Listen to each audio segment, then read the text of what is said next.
ગર્ભ સંસ્કારની શુભતામાં નવજાત જીવનની પવિત્ર શરૂઆત કરવા માટે જાણીતા ગર્ભ સંસ્કાર એક્સપર્ટ ઋષિતા ખુંટ દ્વારા લિખિત પુસ્તક ગર્ભશાળાનું વિમોચન 22 જૂન 2025ના રોજ રામકૃષ્ણ હોલ સમસ્ત પાટીદાર સમાજવાડી કતારગામ સુરતમાં ભવ્ય સમારંભમાં સંપન્ન થયો। વિશિષ્ટ કાર્યક્રમમાં શહેરના જાણીતા ડોક્ટરો, સમાજસેવકો અને ઘણા સન્માન્ય મહેમાનો હાજર રહ્યા હતા।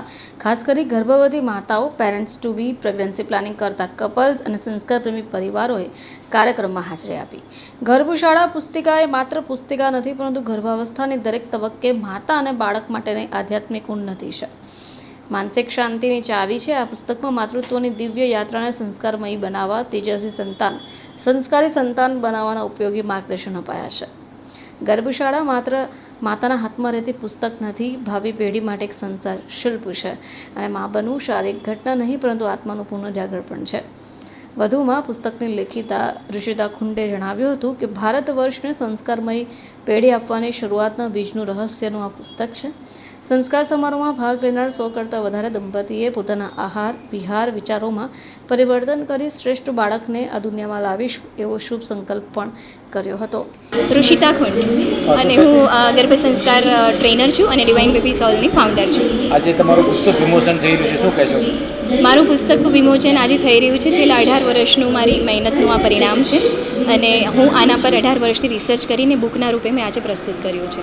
અહીંયા ઉપસ્થિત દરેક મહિલાને હું એક જ મેસેજ આપવા માંગીશ કે જો તમે બાળકનું પ્લાનિંગ કરી રહ્યા હોય અથવા તો તમે ગર્ભવતી હોય તો ઈશ્વરને પ્રાર્થીને પછી જ બાળકને આવકાર આપો। જેવી રીતે કપડાં માટે પણ આપણી પસંદગી નક્કી હોય છે, તો બાળક માટે શા માટે નહીં?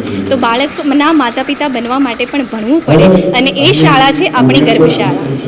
આમ તો ઘણા બધા સેમિનાર કર્યા છે અને સ્પીચ આપવાનું કહે તો ત્યારે ડર નથી લાગતો, પણ આજે પગ ધ્રુજે છે। એક જ કારણ છે કે આ મંચ પરથી જ્યારે બોલું છું ત્યારે મને જન્મ આપનાર માતા પિતાથી લઈને મને આ સ્ટેજ સુધી પહોંચાડનાર હરેક એક ગુરુજન ઉપસ્થિત છે અને હરેક મિત્ર માર્ગદર્શક મારી સાથે ઉપસ્થિત છે।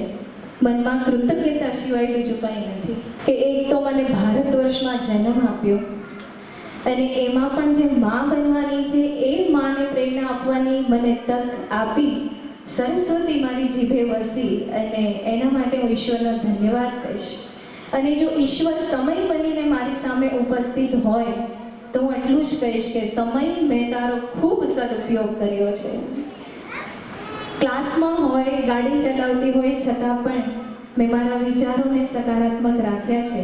તો સમય બનીને જો ઉપસ્થિત હશે ભગવાન તો હું એકદમ નિડરતાથી કહી શકીશ કે મેં તારો ખૂબ સદુપયોગ કર્યો છે, કરીશ અને કરતી રહીશ। બ્યુરો રિપોર્ટ, ચેનલ આઈ વિટનેસ,